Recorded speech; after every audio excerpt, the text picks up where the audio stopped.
Hey guys, Clone Guy here, and today we are watching Vishaw in his Leopard 1, his 100% damage standing Leopard 1. And when Vishaw sends you a replay, you best just sit down and watch, because it's going to be a good one.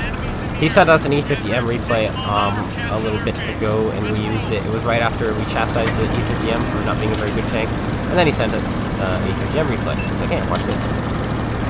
And I'm going to defend myself by saying, I like the E50M, and it can have its good moments. It can have its good moments, like, for instance, Vishaw's game, and then my game I just had in the E50M on the channel. But just because the tank has a good game doesn't make it a good tank. It's still a good tank, but it just gets outperformed. It gets outperformed a lot. Yeah, you know what I'm saying. But we're not talking about the E50M today. We're talking about Vishaw, and he is in a tank which has almost no weaknesses. Like, what? What do you mean, Clone Guy? Tell us what you mean.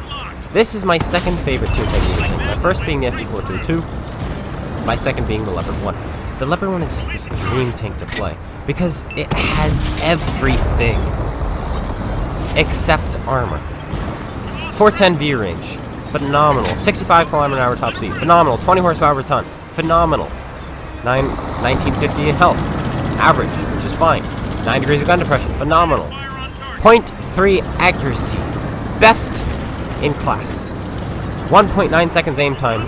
Oh my gosh. Amazing. 268mm of penetration. Phenomenal. 390 alpha. Average. There you go. No annoying cupola on top. Fantastic. Has everything. Doesn't get set on fire much. Great. Doesn't lose crew members a lot. Fantastic. But it has no armor. That's about it. If this tank had any form of armor whatsoever, it would be overpowered. This tank literally has everything going for it except armor. And because of that, it is a challenging tank to play. If you can figure out how to play your tank without armor and without the speed of a light tank, because you are fast. 65 is fast, but you're big. That's another drawback. You're a big tank. So this thing has about 2 drawbacks. You're a big tank, and you have no armor. Look at this machine. Hello. Dead. Okay. What are you doing, machine? What are you doing? I don't understand. Now, E5, your friend literally just died there. Tell me you're not going to do the exact same thing. Right? You're not going to do that. You're not going to do the same thing your friend just did. And there's no way he would. Nobody's that dumb. He's that dumb. Okay, fine. Whatever. He's doing it.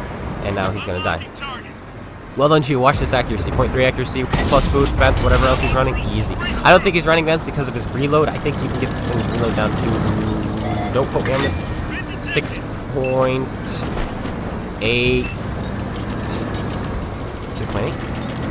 6.88. 6.88, I think is how low you can reload. He's not there, he's at 7.8. So my guess is he's running gun rammer, vertical stabilizer, optics. I think. Yes, maybe? And he's got food. I think. That's my recollection. And he is running 1 small repair kit, 1 small med kit. I don't run a med kit on my Leopard. You think you Clone Guy, you don't run a med kit on your Leopard? Nope. I do not. I run 2 repair kits. For some reason, this tank doesn't seem to lose crew members that often. And it doesn't get set on fire much either.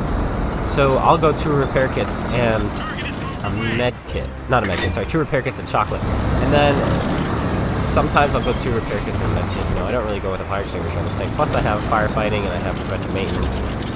That's just me, But we're watching the player with 100% damage standing. I can't hold a torch to this. Though, for one game, just one, I did have this tank at 100%.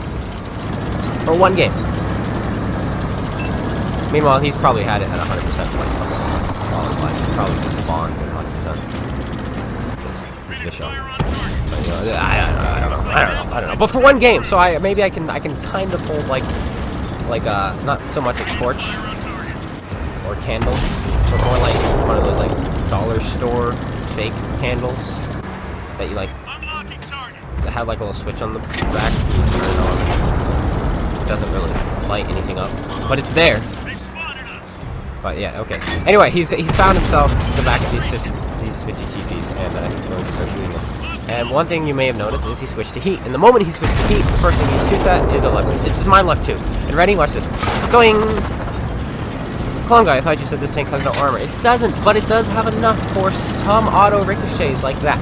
The front is angled back really nicely, and I get that bounce a lot in this tank as well. When you're pulling around a corner, pulling back around a corner, people bounce off your upper plate. A lot of times when you're pulling back around the corner, people aim at your drive wheel because it's easy penetration. Aim for your side, boom, goes in. However, when people are shooting at Leopards, they get lazy and they just fire central mass. Because of that, you might bounce off the upper hull while pulling around a corner. Ooh, he got lucky there. Got a nice little bit of a high roll, but I think he thought to himself that this was worth the risk taking the hit from the 50 TP. You know, fire shell on him. If he does take the hit, then he just beats his reload and kills him. You know, it is what it is. And so that's what he went for there, but he does get the nice high roll and finishes off the 50 TP. Right now he's in cleanup mode, and this tank is fantastic at that. Cruising around at 61, 62 kilometers an hour, and with a turret, single shot, boom, puts it into the Type 5. The Bat Chat is also a decent tank at cleaning up, but what he's going to be doing this game, the Bat Chat would not compare. The snipes he was putting into the side of the F-25B, the machine, the T-110E5, the Bat Chat would not be hitting it as reliably. Plus, the Bat Chat would not be pinning as reliably. The Bat Chat wouldn't be able to shoot every 7 seconds. It would have to shoot once. Well, it would shoot 5 times and have to reload.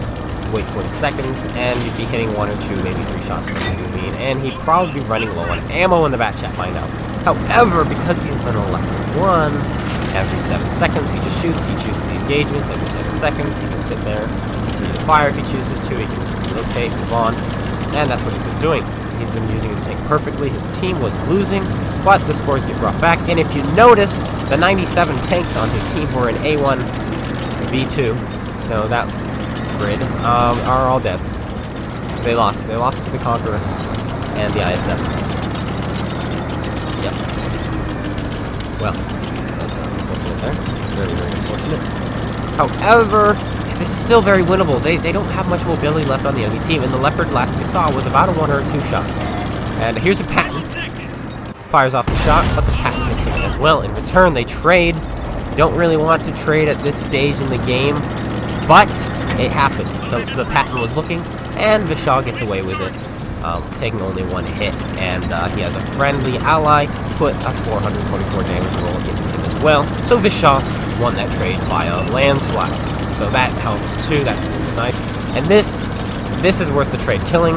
Oh, he just gets away. Killing that light tank is worth the trade. If you take a hit, so be it. In these kind of situations, you really only want to trade your health if you're killing tanks. Killing tanks to get the scores back. There you go. He puts it in. Leopard, though, just pulled back the prototype who he shot at, so he probably won't have a shot on him right now. And it looks like that's true. He does not have a shot on the shot because he does not fire. Chieftain in front of him. Is he going to go for that Chieftain? He's got a chisel on his left, a friend. An ally chisel who seems to miss. Is he going to go for the shot? Kind of risky. Especially if he catches him. No, he's pulling back. No shot. And he pulls back and decides this is not it. Now, I'm going to make a point here. Okay, pause. So I had a video where I tested if you get high caliber by ramming someone.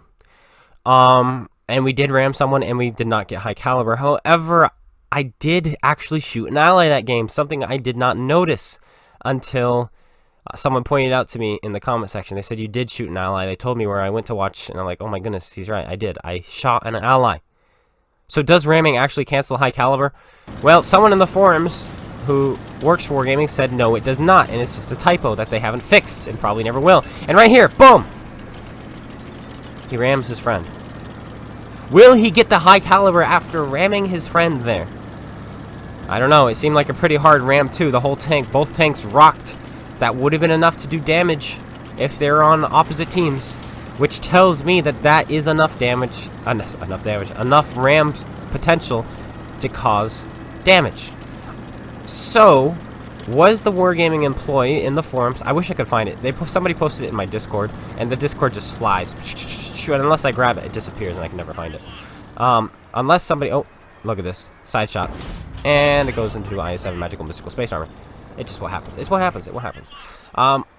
But suffice it to say, one of the Wargaming employees said that ramming an ally does not negate the high caliber.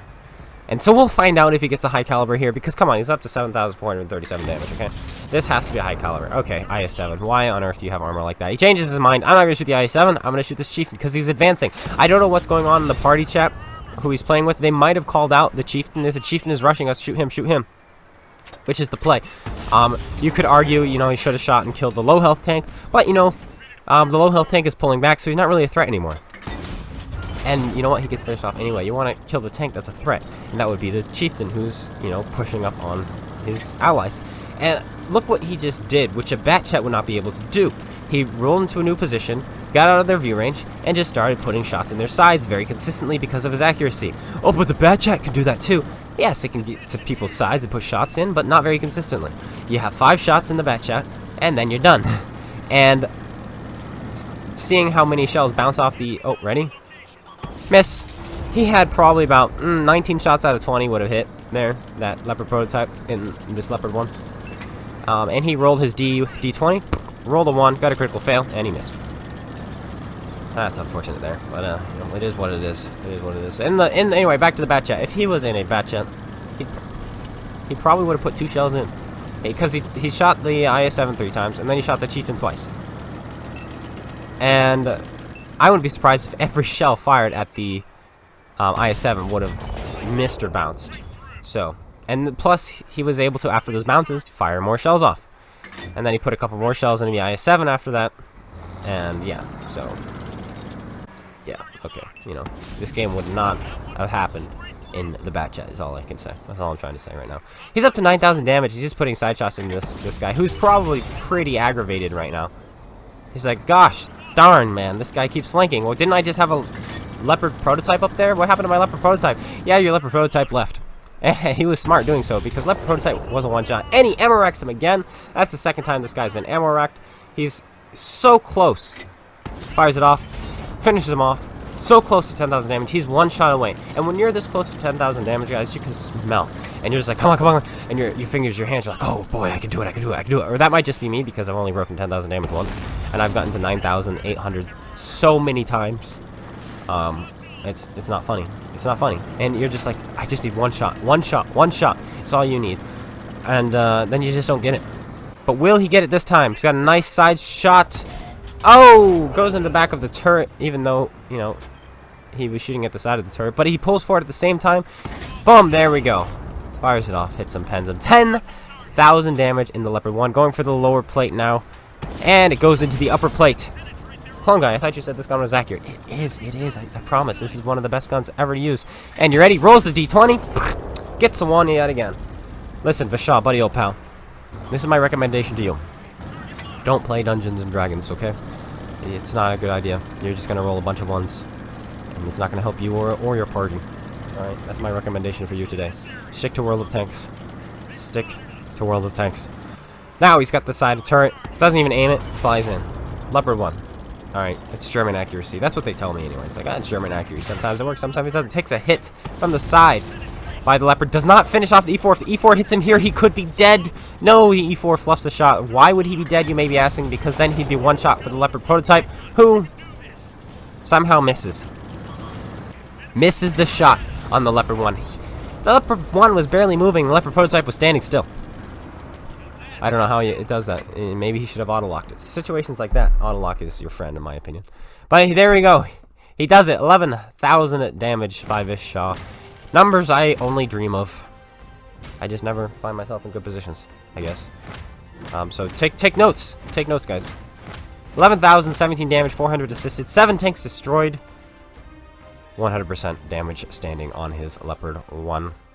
1997 base experience points and a tier 10 tank. Phenomenal game. Thank you, Vishaw, for sending this in. It was a phenomenal game, and I really, really enjoyed. Let me know what you guys think of this replay. Did you enjoy it? Were you happy he wasn't spamming premium? That's something you'll notice from Vishaw. He does not spam premium. Or at least the ones I've seen. He has his own YouTube. I will link it in the description if you want to see just epic replays like this constantly. Like, I don't know how he does it. But without commentaries, go check it out. And I'll see you guys all later. Take care, everyone. And peace out.